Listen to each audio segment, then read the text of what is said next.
Bab 3801. Dia akan bunuh diri jika dia mendaftar untuk bertarung, tapi dia tidak bisa menahan diri. Bagaimanapun, kemampuannya terbatas. Jika dia tidak memenangkan taruhan sebelumnya, total kekayaannya tidak akan mencapai 5 juta. Bagaimana mungkin 150 juta tidak mempengaruhinya? Mark juga sama, tetapi dia selalu lebih tenang dan jarang menunjukkan emosinya. Jack berbalik untuk melirik mereka berdua. Bahkan jika dia tidak bertanya, mudah mengetahui apa yang mereka pikirkan. Melihat tatapan yang diberikan Jack kepada mereka, mereka berdua merasa malu. Seolah-olah keserakahan mereka tertulis di sekujur tubuh mereka dan diekspos kepada orang lain. Kecanggungan mereka membuat mereka merasa tersesat, tidak tahu harus berbuat apa. Jack tertawa dan berkata, "Tidak perlu seperti ini. Hadiah semacam itu akan membujuk siapapun. Namun, Anda perlu tahu tempat Anda. Jika Anda impulsif, Anda akan membayar harga yang Anda bisa, tidak mampu." Mereka berdua mengangguk dengan penuh semangat, dan Lurain dengan malu-malu menjawab, "Aku tahu itu sedikit lelucon untuk memikirkan hal ini juga, bahwa aku tidak benar-benar tahu tempatku. Aku tidak bisa menahan diri. Ini 150 juta, dan itu jauh lebih banyak dari total yang saya miliki. Jika saya memiliki kristal roh itu, saya akan dapat meningkatkan diri saya sendiri." Meski malu, Lurain yakin dengan apa yang dia katakan. Dia merasa seperti terjebak di antara prajurit biasa dan prajurit di atas rata-rata pada saat itu, tidak membaik seperti yang diharapkannya. Dia lebih kuat dari prajurit rata-rata tetapi belum bisa dianggap elit dulu, sangat mengecewakannya.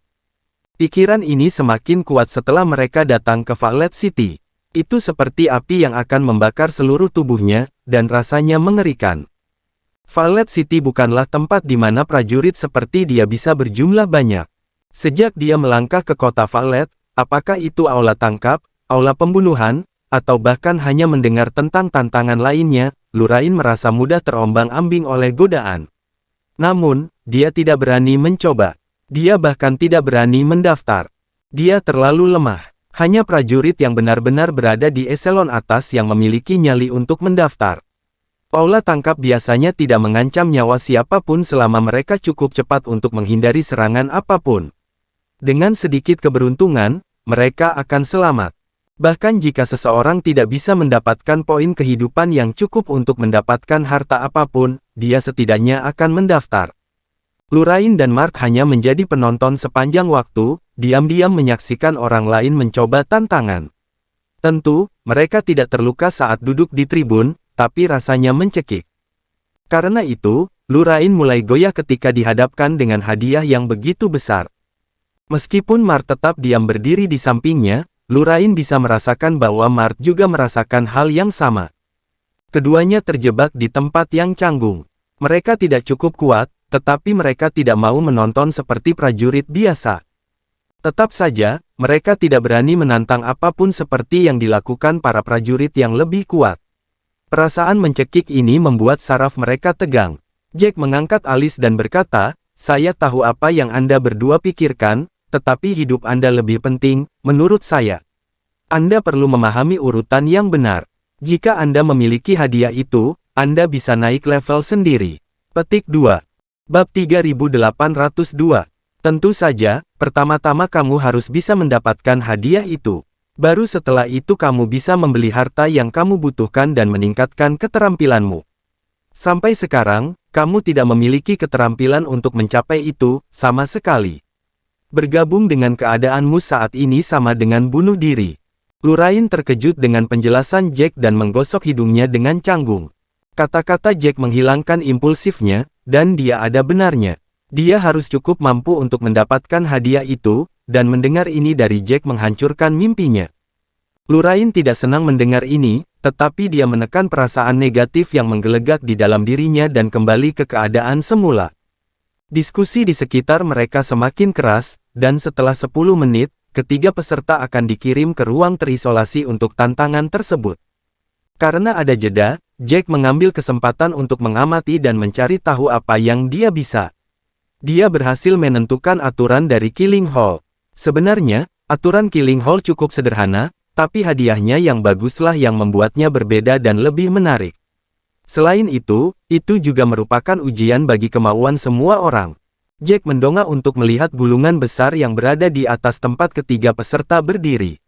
Gulungan besar itu seperti proyektor yang menunjukkan ruang terisolasi lainnya kepada semua orang.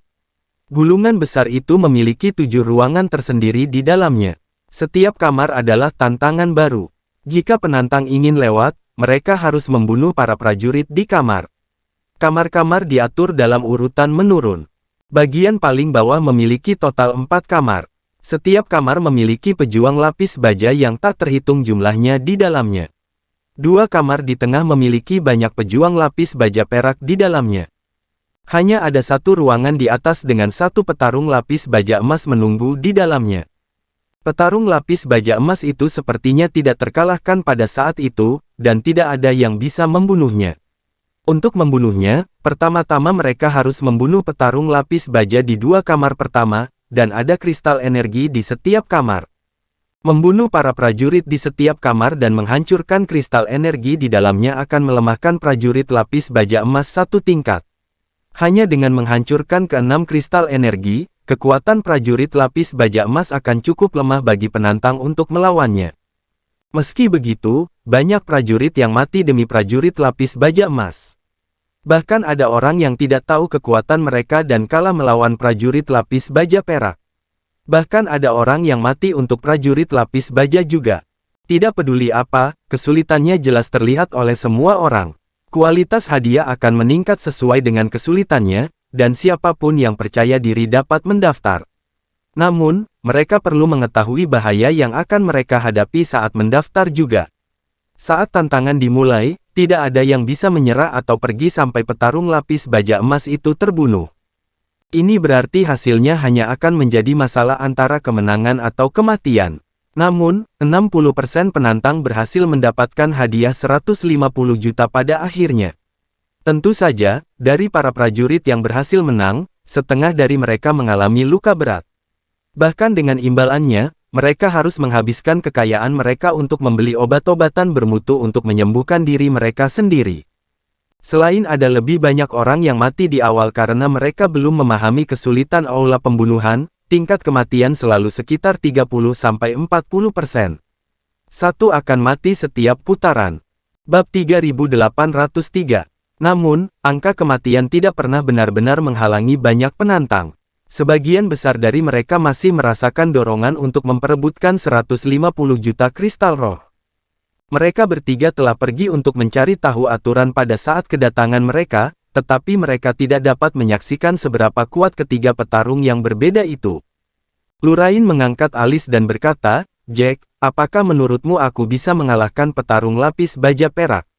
Aku mengerti bahwa aku tidak akan bisa mengalahkan petarung lapis baja emas, tapi aku bisa mencoba petarung lapis baja perak." Dia percaya pada evaluasi Jack, setelah menyaksikan keahliannya yang sebenarnya sejak Seven Death's Array. Ketika mereka berada di Capture Hall, semua yang dikatakan Jack membuktikan bahwa dia bukan seorang pembual atau menempatkan dirinya di atas tumpuan. Dia didasarkan pada kenyataan, dan seseorang dengan sifat seperti itu biasanya akurat dalam penilaian mereka. Jack mengangkat alis sebelum menatap Lurain. Lurain sepertinya menatapnya dengan tatapan intens seolah mencoba membuktikan sesuatu atau mendapatkan persetujuannya atas apapun yang ada dalam pikirannya.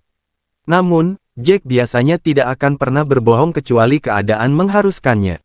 Dia menggelengkan kepalanya dengan tegas, berkata dengan tenang, "Kamu bahkan mungkin tidak melewati petarung lapis baja, apalagi yang lapis baja perak. Kamar ketujuh hanya memiliki 1 petarung lapis baja, jadi kamu mungkin menang di sana, tetapi kamu mungkin goyah di kamar ke-6, karena ada 2 di sana. Dengan keahlianmu, kamu mungkin bisa menghadapi salah satunya jika kamu melakukan yang terbaik." Selebihnya, Jack tidak perlu menguraikannya, Mart dan Lurain tahu apa yang dia maksud. Kilatan ketidaksenangan melintas di wajah Lurain.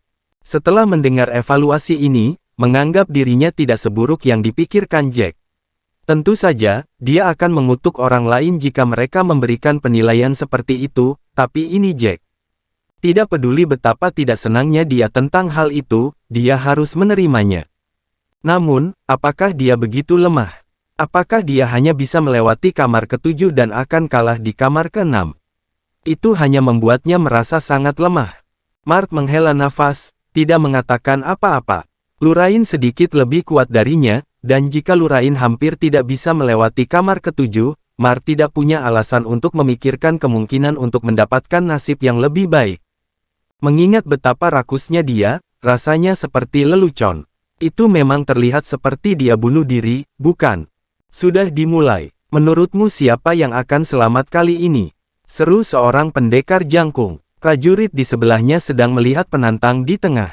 Kupikir Zelter akan baik-baik saja. Dia cukup kuat bahkan di antara prajurit yang lebih kuat. Dia mungkin tidak berada di 30 besar, tapi dia seharusnya tetap berada di 50 besar. Jack tidak terlalu peduli dengan itu. Lagi pula, 50 teratas tidak berarti apa-apa baginya, dia bisa mengalahkan mereka dalam satu pukulan. Namun, berbeda untuk Lurain dan Mart. Lagi pula, mereka bahkan tidak bisa dianggap di atas rata-rata. 50 teratas adalah posisi yang tinggi di mata mereka. Hanya pertandingan acak seperti itu yang memiliki seseorang yang sangat ahli di dalamnya. Ada puluhan ribu prajurit yang dianggap di atas rata-rata. Berada di 50 teratas di antara mereka semua berarti orang ini pasti kuat. Saat mereka berdua merasa terkejut, seseorang berkata, "Kurasa Luni akan melakukannya dengan baik.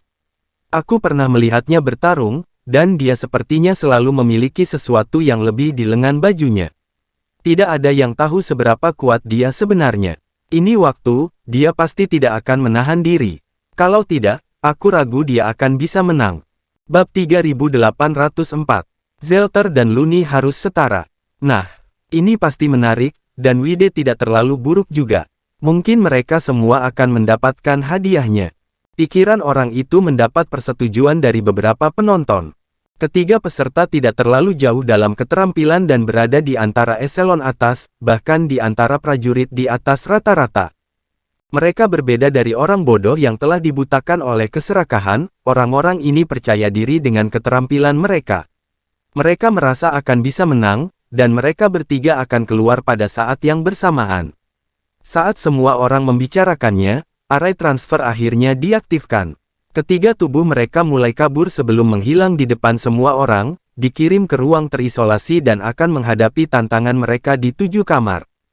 Semua orang merasa ketiganya akan berbeda dari penantang sebelumnya dan akan bertahan dari semua tantangan. Peluang mereka untuk menang harus 70 atau 80%. Ketika sosok mereka muncul di gulungan, itu berarti tantangan telah dimulai. Mereka bertiga akan mati atau berhasil pada akhirnya.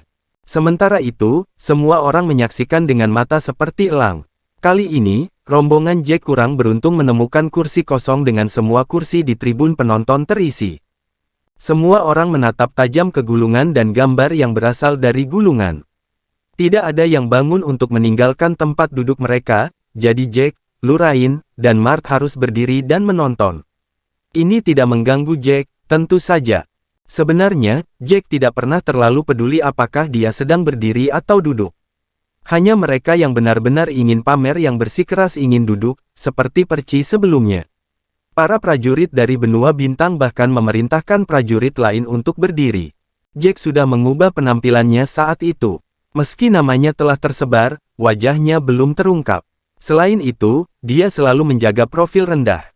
Tidak ada yang tahu bahwa dia adalah Jack, yang dibenci oleh benua bintang. Prajurit bernama Zelter segera memasuki ruangan ke-7 saat dia dikirim.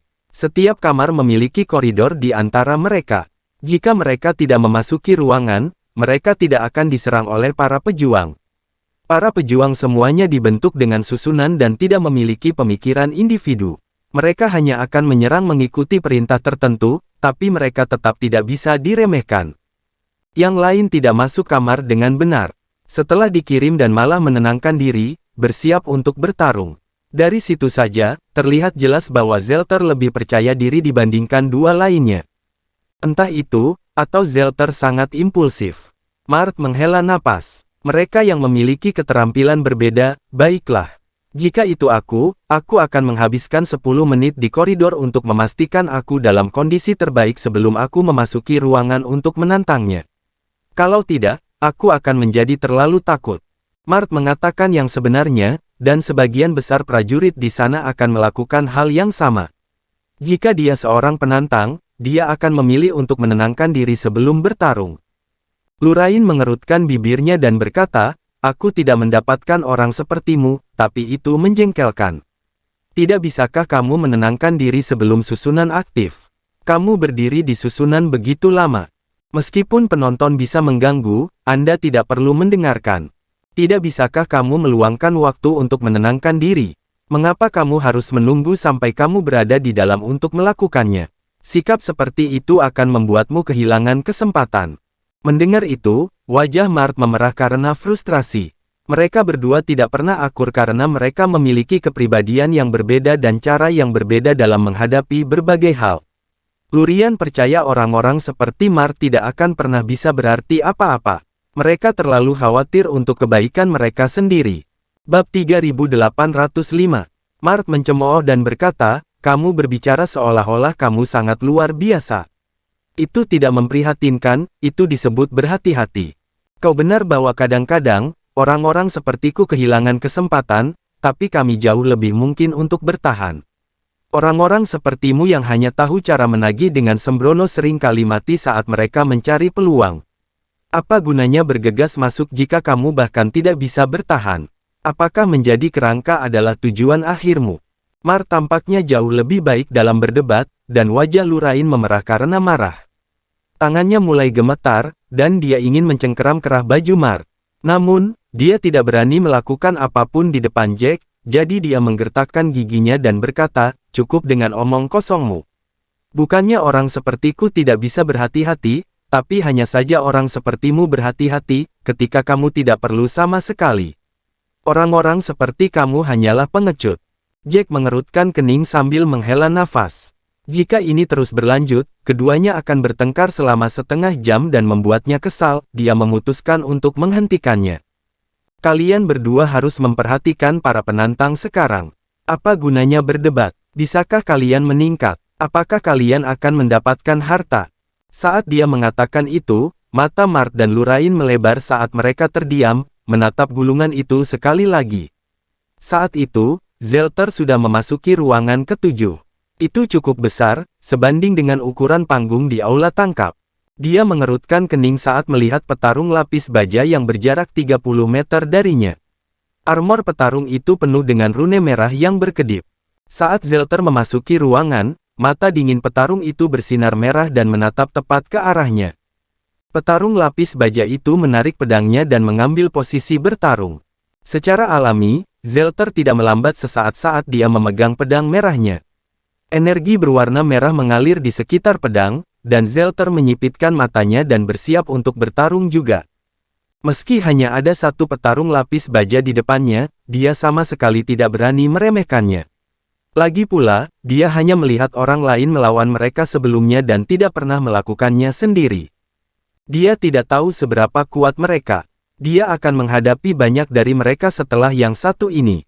Jika dia tidak berhati-hati, dia mungkin akan terluka. Sebelum dia menghadapi petarung lapis baja emas, dia tidak bisa membiarkan dirinya terluka. Dia harus dalam kondisi sempurna. Melihat itu, diskusi mulai terdengar saat semua orang menatap Zelter di gulungan itu. Lurain menghela napas. "Kalau saja aku memiliki keterampilan Zelter. 15 keping emas ungu. Jika aku memiliki 15 keping emas ungu, aku tidak akan pernah menderita lagi." Aduh, itu hanya mimpi belaka. Pada saat itu, Zelter berteriak di ruang yang terisolasi, dan segel merah yang tak terhitung jumlahnya mulai mengalir di udara, mengisi seluruh ruangan dengan kebisingan. Itu sangat keras sehingga suaranya diangkat dan dibunyikan di Killing Hall. Semua orang dengan jelas mendengar suara kicauan burung yang keras. Rasanya seperti mengandung niat membunuh yang sangat besar seperti ingin membunuh segalanya. Seseorang yang mengetahui teknik itu meninggikan suaranya untuk menjelaskan, "Ini adalah teknik Phoenix Cry Zelter. Aku tidak tahu level apa itu, tapi seharusnya tidak serendah itu. Setidaknya harus berada di peringkat Dewa Pamungkas yang lebih rendah. Lagi pula, Zelter cukup kuat di antara prajurit di atas rata-rata." Bab 3806. Petarung lapis baja itu menusukkan pedang hitamnya ke arah dada Zelter. Pada saat itu, Zelter berteriak, "Mati!" Api menari-nari di sekelilingnya, dan dia tampak seperti Raja Api pada saat itu. Api merembes ke pedang Zelter saat dia mengeluarkan teriakan itu. Pedang menyala saat api masuk, dan bentuk burung Phoenix yang samar-samar terlihat muncul dari api. Setelah beberapa saat, pedang petarung itu berbenturan dengan pedang Zelter, dan nyala api semakin meningkat saat kedua pedang itu saling menyerang. Tiba-tiba, api mulai menelan pedang lainnya. Nyala api itu seperti tanaman merambat yang tumbuh dengan cepat. Pedang hitam itu diselimuti oleh api, dan kekuatan ledakan memenuhi pedang hitam itu. Tepat setelah itu, suara sesuatu yang retak bisa terdengar, dan semua orang terkejut menyadari bahwa pedang hitam itu mulai hancur beberapa saat setelah diselimuti oleh api. Zelter mundur selangkah, menjauh dari petarung lapis baja itu. Petarung lapis baja tidak memiliki kecerdasan dan tidak terlalu cekatan. Bahkan dengan pedangnya diselimuti api dan sudah retak, dia bergerak maju dan menyerang berdasarkan programnya, sangat cepat. Meskipun Zelter segera mundur, petarung itu dengan cepat menyusul dan menusukkan pedangnya ke depan lagi. Kali ini, Zelter sama sekali tidak terburu-buru. Ketika pedang hendak mengenai dadanya, dia menebas pedang itu. Dengan retakan, pedang itu langsung patah. Dia telah menggunakan teknik Phoenix Cry setidaknya selama 2 tahun dan berhasil mencapai tahap pertama penguasaan. Teknik Phoenix Cry tidak hanya menghasilkan api biasa, dan pedang hitam itu tidak mampu menahannya sama sekali. Petarung lapis baja itu sejenak tertegun saat melihat senjatanya yang hancur. Mengambil kesempatan itu, Zelter menusukkan pedangnya lagi. Itu menikam petarung tepat di dada, menembus baju besi dan tubuhnya. Seluruh tubuh petarung lapis baja itu menegang, dan berhenti bergerak. Zelter mengangkat alis saat dia melihat luka petarung itu menyala, sama sekali tidak terkejut. Cahaya semakin terang dan saudara, dan itu benar-benar menutupi tubuh petarung lapis baja itu. Tepat setelah itu, ada hisapan singkat, dan cahaya tersedot ke susunan di tengah ruangan, menyebabkan petarung lapis baja itu menghilang juga. Hanya kristal di dalam ruangan yang masih menyala. Zelter sama sekali tidak menunjukkan banyak kebahagiaan, dan ekspresinya malah memburuk.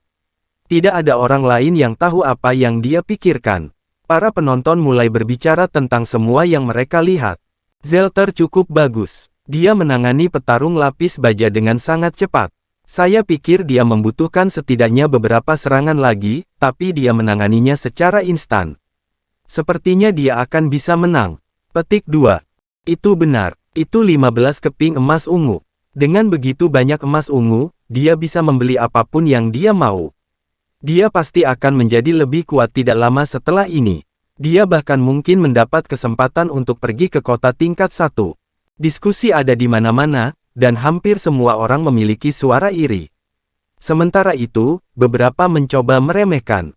Jangan terlalu memujinya, ini hanya kamar ke-7. Masih ada 6 kamar di depannya, dan itu mungkin serangan terkuatnya. Namun, kata-kata itu tidak benar-benar diucapkan dengan serius. Pujian untuk Zelter mengambil sebagian besar dari semua yang dikatakan. Memang tidak ada yang lemah di antara ketiga penantang itu. Bab 3807. Zelter dengan tegas dianggap sebagai yang terkuat di antara ketiganya, sementara dua lainnya sedikit lebih lemah darinya. Berbeda dengan diskusi di luar, Zelter tampaknya sama sekali tidak senang dengan kemenangannya. Sebaliknya, dia memiliki ekspresi serius di wajahnya. Dia mengepalkan dan mengendurkan tinjunya beberapa kali, merasakan sakit di antara ibu jari dan jari telunjuknya. Meski tidak terluka, hal itu menyadarkannya bahwa tantangannya tidak akan berjalan mulus. Meski petarung lapis baja itu tewas dalam satu pukulan, Zelter mengaku berkeringat. Bentrokan antara pedangnya dan pedang prajurit itu cukup kuat untuk menyebabkan tangannya terluka. Apakah itu prajurit lapis baja atau jenis lainnya, keterampilan mereka cukup standar, tetapi mereka menjadi lebih kuat saat level mereka meningkat. Pejuang lapis baja menggunakan serangan fokus aura pedang, dan gelombang aura pedang telah dihentikan oleh teknik Phoenix Cry-nya. Namun, itu masih menyebabkan tangannya terluka. Jika dia tidak memantapkan pijakannya, serangan itu mungkin akan memaksanya mundur beberapa langkah, dan itu akan membuatnya malu.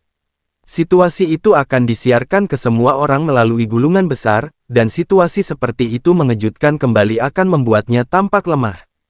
Zelter menghela napas, ekspresinya sedikit menggelap. Namun, itu tidak mengurangi ketajamannya.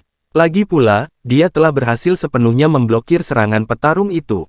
Hanya saja bentrokan itu sedikit menyakitinya.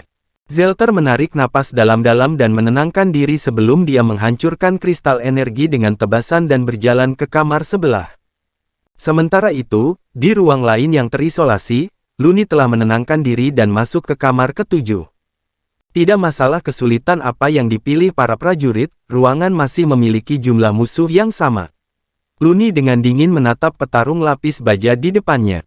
Dia menarik napas dalam-dalam sebelum mengeluarkan kristal perak seukuran telapak tangannya dari cincinnya. Kristal perak menyala dalam warna putih cerah. Setelah diperiksa lebih dekat, tampaknya ada kepingan salju yang melayang di sekitar kristal. Itu terlihat indah. Kristal itu adalah senjata Luni. Setiap prajurit akan memilih senjata yang tepat untuk teknik masing-masing, dan teknik Luni, badai penyegelan, adalah teknik jarak jauh. Dia secara alami tidak akan bertarung dengan pedang atau senjata jarak dekat lainnya. Petarung berbaju baja itu mengeluarkan pedangnya dan menyerbu tepat ke arah Luni, yang menyipitkan matanya saat dia mulai membentuk segel biru pucat. Segel itu menari-nari di udara, bersinar terang saat kristal itu dengan panik menyerapnya. Luni dengan tenang membentuk segelnya meskipun petarung itu menyerbu ke arahnya. Saat itu, semua penonton menahan napas, bingung dan memikirkan langkah Luni selanjutnya. Musuhnya tepat di depannya, tapi dia sepertinya tidak terburu-buru sama sekali. Saat petarung itu hendak mencapai Luni, tiba-tiba embusan angin bertiup. Suhu di sekitar mereka mencapai titik beku saat dinding es besar muncul di depan petarung. Petarung baja itu tidak ragu sama sekali saat menebas tepat di dinding. Semua orang mendengar suara keras saat pedang hitam itu menembus dinding es. Dinding es yang tebal retak karena serangan itu, tetapi pedang hitam itu juga tertancap di dinding es. Bab 3808. Luni tersenyum tipis saat dia mulai membentuk segel lagi. Segel yang tak terhitung jumlahnya mengalir ke kristal perak, dan cahayanya semakin kuat, berubah menjadi cahaya biru pucat. Retakan di dinding es pulih seketika sementara pedang tetap tertancap. Petarung lapis baja itu tertegun. Dia mencoba menarik pedangnya kembali, tapi dinding esnya terlalu padat. Setiap kali ditarik, retakan akan terbentuk di dinding, tapi akan pulih hanya dalam sekejap. Luni tertawa saat gelombang kekuatan mengangkatnya dari tanah, dan dia dengan cepat melaju ke belakang, membuat jarak yang sangat jauh antara dia dan lawannya. Bagaimanapun, dia adalah penyerang jarak jauh, dan dia takut terlalu dekat dengan lawannya. Meski lawannya tidak sekuat dirinya, Luni tetap menarik diri. Dia berhati-hati sebisa mungkin. Luni mulai membentuk segel lagi, dan mereka menari di udara sebelum dengan cepat terserap ke dalam kristal perak. Pada saat yang sama, angin menderu dengan cepat mengarah ke petarung lapis baja itu. Pada saat itu, pedang petarung itu tertancap di dinding, dan bahkan tidak bisa mencabutnya. Itu dalam posisi canggung. Bahkan jika petarung itu tidak memiliki kecerdasan, ia masih bisa merasakan bahaya yang akan datang. Itu segera menyerah pada senjatanya di dinding dan mencoba menyerang angin kencang yang masuk dengan tinjunya. Namun, tidak ada efek yang jelas sama sekali. Kekuatan yang dikeluarkan petarung itu hanya mampu menghalau sebagian angin, namun masih ada badai salju di sekitarnya yang menyelimuti tubuhnya. Es di dalam angin menempel di tubuh petarung. Gelombang demi gelombang udara dingin merembes ke dalam. Petarung tiba-tiba membekukan seluruh tubuh petarung. Ia bahkan tidak bisa mengangkat satu jari pun. Luni menyipitkan matanya dan berkata pelan, "Boom!" Ledakan keras meledak saat dinding es meledak, begitu juga dengan es di sekitar tubuh petarung. Dalam sekejap mata, seluruh ruangan seakan berubah menjadi lautan es. Tubuh petarung mulai berlubang-lubang. Luka-lukanya mulai bersinar, dan saat cahaya semakin terang, petarung itu terserap ke dalam barisan. Luni menarik napas dalam-dalam sebelum melihat kristal energi di ruangan itu. Dia berjalan ke kanan dan mengeluarkan belati dari penyimpanan spasialnya. Dengan ekspresi tegas, dia menusuknya. Kristal itu meledak dan berubah menjadi semburan energi, diserap oleh ruangan lagi. Saat itu, Luni tidak terlihat sebahagia itu. Sebaliknya, dia memiliki ekspresi serius di wajahnya. Dia mungkin dengan mudah menyingkirkan petarung lapis baja itu, tapi itu hanya kamar ketujuh. Jalannya masih panjang, dan dia perlu memastikan dia dalam kondisi terbaiknya untuk mengalahkan petarung lapis baja emas itu. Peraturan aula pembunuhan sederhana namun ketat. Saat seseorang mendaftar, hanya akan ada dua hasil. Entah mereka akan membunuh petarung lapis baja emas dan mendapatkan 15 keping emas ungu, atau mereka sendiri yang terbunuh. Hasil kedua adalah sesuatu yang tidak bisa dia terima. Dia telah melalui begitu banyak kesulitan untuk sampai ke tempatnya sekarang, dan masa depan yang indah menantinya. Dia tidak akan membiarkan dirinya mati di sini. Bab 3809. Berbagai pikiran muncul di kepala Luni, dan dia menarik napas dalam-dalam untuk menenangkan diri. Dia menenangkan sarafnya setelah melawan petarung lapis baja sebelum dia dengan tenang berjalan keluar ruangan untuk tantangan berikutnya. Para penonton memiliki perasaan yang rumit setelah melihat kedua pertarungan tersebut. Dengan situasi ini, sulit untuk mengatakan siapa yang lebih kuat. Namun, dibandingkan dengan para peserta sebelumnya, keduanya tampaknya telah berurusan dengan petarung lapis baja lebih dari cukup.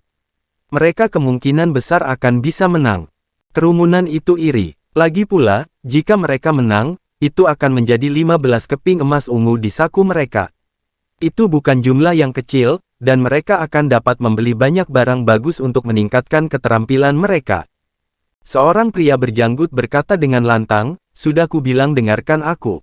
Zelter adalah yang terkuat dan kamu seharusnya mempertaruhkan kristal rohmu padanya, namun kamu menolak untuk mendengarkan. Sepertinya kamu pikir aku ingin menyakitimu. Lihat sekarang, bukankah aku benar?" Rekan muridnya di sebelahnya mengerutkan kening dan menatap pria berjanggut itu. Kurasa Luni juga cukup terampil. Dia hanya sedikit lebih lambat. Taruhan terjadi di dalam tembok Killing Hall. Jack dan yang lainnya terlambat masuk, dan area taruhan sudah ditutup saat mereka tiba. Area taruhan The Killing Hall memungkinkan seseorang untuk bertaruh siapa yang akan membunuh petarung lapis baja emas paling cepat. Itu memiliki aturan yang sama dengan aula tangkap, dan peluang akan berubah setiap kali seseorang bertaruh pada peserta manapun.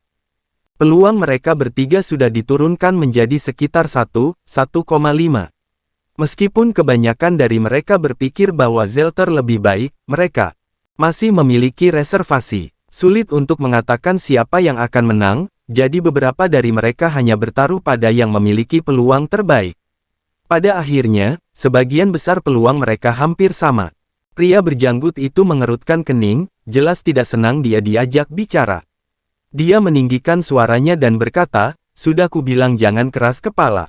Apakah kamu tidak melihat apa yang terjadi? Zelter membunuh petarung lapis baja itu dalam satu pukulan. Dia juga seorang prajurit jarak dekat. Dia akan bisa membunuh petarung lapis baja emas jauh lebih cepat." The Killing Hall memiliki aturan yang unik. Mereka bertiga memulai tantangan bersama. Ruang terakhir akan dibuka pada waktu yang sama juga. Sebagian besar waktu, setiap orang akan berusaha memastikan mereka berada dalam kondisi terbaik sebelum menantang ruangan terakhir. Kamar terakhir memiliki tombol. Jika mereka merasa sudah siap, mereka bisa menekannya. Hanya ketika ketiga peserta telah menekan, ruangan akan diaktifkan dan penantang diizinkan masuk. Area taruhan adalah untuk bertaruh siapa yang akan menjadi orang pertama yang membunuh petarung lapis baja emas itu. Rekan murid pria berjanggut itu mengerutkan bibirnya. Meskipun dia takut pada sesama muridnya, dia tidak mau mengakui bahwa dia salah. Dia berdeham. Semua orang memasuki ruangan pada saat yang sama. Petarung lapis baja emas bukanlah musuh yang mudah untuk dihadapi. Meskipun Zelter telah membunuh petarung lapis baja lebih cepat, itu tidak berarti dia akan dapat membunuh petarung lapis baja emas itu, petarung lapis baja dengan kecepatan yang lebih cepat juga. Luni adalah penyerang jarak jauh, dan serangannya mencakup area yang luas. Pada saat yang sama, dia dapat menarik diri dari lawannya, memastikan dia aman. Artinya kemampuan bertarungnya tidak akan terpengaruh oleh cedera, yang mana itulah sebabnya saya pikir dia memiliki kesempatan yang lebih baik. Pria berjanggut itu agak kesal mendengar kata-kata itu.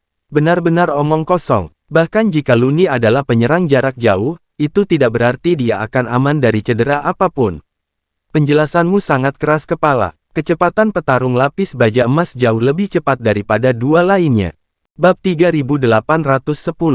Bahkan jika kau menjauhkan diri darinya, selama dia tidak terjebak, dia akan menyerangmu dengan segera. Tembok es itu juga tidak akan bisa menghentikan pedang petarung lapis baja emas. Luni akan terluka di ruangan terakhir, tandai kata-kataku. Cedera akan memengaruhi serangannya, dan dia akan mulai melambat. Dia bahkan mungkin tidak akan bertahan sampai akhir. Pria berjanggut itu sama sekali tidak menyangka bahwa Luni akan mampu membunuh petarung berbaju besi emas itu. Meskipun semua orang mengatakan bahwa keterampilan Luni berada di sekitar level Zelter, pria berjanggut itu tidak berpikir bahwa mereka sama sekali tidak menguasainya. Bukannya mereka pernah melihat Luni atau Zelter bertarung. Tanpa melihatnya, semuanya adalah tebakan buta. Rekan murid pria berjanggut itu terdiam.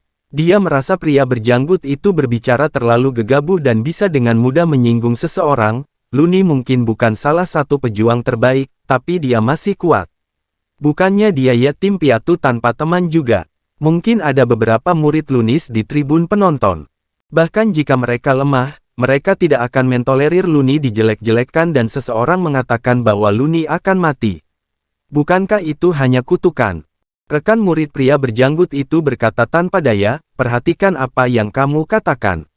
Itu adalah pengingat yang lembut, tetapi pria berjanggut itu adalah orang yang terus terang.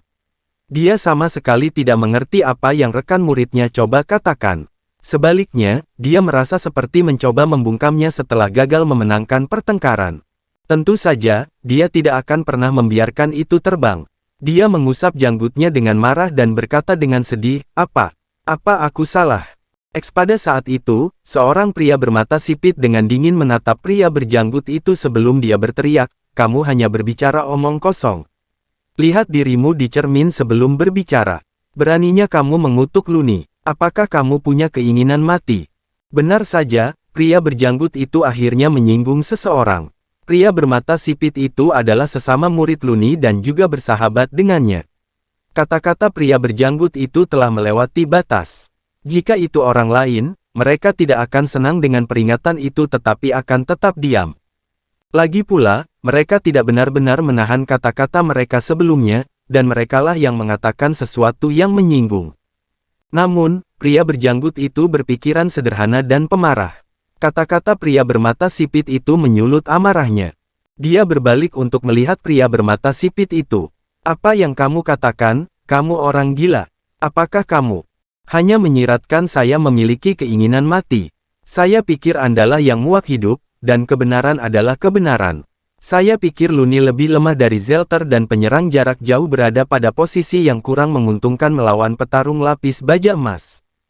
Semua orang tahu bahwa petarung jarak dekat lebih kuat bertahan sementara petarung jarak jauh rapuh seperti kertas. Saat pertarungan semakin dekat, petarung jarak jauh tidak bisa bereaksi sama sekali. Terbunuh adalah hasil yang diharapkan. Pria berjanggut itu luar biasa dalam menambahkan bahan bakar ke api. Saat rekan muridnya mendengar semua itu, dia terdiam. Pria berjanggut itu benar-benar menyinggung perasaan mereka saat ini. Jika dia adalah pria bermata sipit, dia tidak akan pernah memaafkannya. Pria bermata sipit itu sangat marah pada saat ini. Dia menyipitkan matanya dan berkata dengan dingin, aku tantang kamu untuk mengatakan itu sekali lagi. Kamu akan menyesalinya. Pria berjanggut itu tidak peduli sama sekali dan baru saja akan berteriak balik. Namun, rekan muridnya mulai panik. Ini bukan pertama kalinya pria berjanggut itu menyinggung seseorang, dan dia juga telah diberi pelajaran sebelumnya. Sayangnya, pria itu terkenal sebagai bagal yang keras kepala. Bersambung.